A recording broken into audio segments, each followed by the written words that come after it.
Croître les allocations au fonds fiduciaire pour la réduction de la pauvreté, intégrer les coûts de l'inaction dans les dépenses liées à la sécurité, à la santé et au climat, tout en excluant ces investissements des analyses classiques de viabilité de la dette. Autant d'engagements pris par les participants à cette conférence de Lomé pour une gestion plus responsable de la dette publique.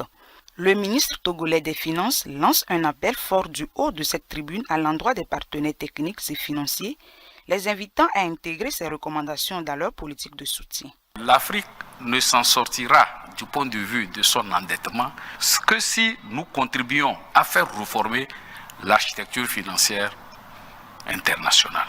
Sinon, on aura nos cadres macroéconomiques assainis, on aura la consolidation budgétaire, on aura la mobilisation des ressources qui ne peut pas s'étendre indéfiniment. Les ressources intérieures d'un pays sont limitées, quoi qu'on dise.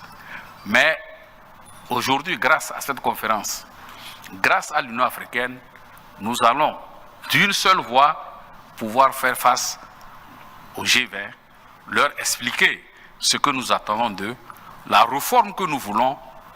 Je pense que la conférence de Lomé a agité les bases et nous devons tous, ensemble, tous les pays de l'Union africaine, soutenir l'Union africaine pour poursuivre donc dans cette voie, de sorte que dans les années à venir, l'Afrique soit plutôt à la pointe de l'économie mondiale. La santé, l'éducation et le climat étant des secteurs clés de développement, les participants venus de divers horizons s'accordent sur l'urgence de repenser la dette publique sans compromettre ces secteurs essentiels. Et il faut au contraire que le recours à la dette publique ait un impact positif dans le domaine de la santé, de l'éducation et du climat.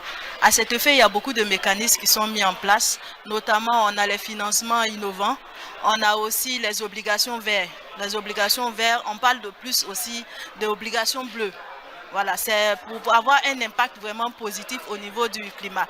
Au niveau de l'éducation, il faut savoir que beaucoup de projets et programmes actuellement sont orientés vers l'éducation. Donc, c'est avoir des prêts qui vont permettre de financer ces projets-là. Parce que l'éducation, comme on le dit, l'éducation est la base de tout. Une nation bien éduquée peut aller plus loin. Donc, c'est vraiment miser sur ces aspects. Ce sont des aspects qui sont fondamentaux exactement, parce que même les objectifs de développement durable font cas de ces aspects. Donc, orienter la dette vers ces aspects, ça peut être porteur et générateur de plus-value. La santé est un domaine vital. Vous savez, nous avons eu le Parlement panafricain qui est présent là. Le Parlement panafricain a organisé en 2019 une conférence de haut niveau sur le financement de la santé. Il y a eu des décisions qui ont été prises, notamment l'augmentation du taux que nos budgets donnent au secteur de la santé dans nos pays. Au niveau de la santé, il faudrait déjà qu'on fasse une relecture de toutes les décisions auxquelles nos pays ont été partie prenante et qu'on essaye de les mettre en œuvre. Si cela n'est pas fait, la santé, c'est une question de financement.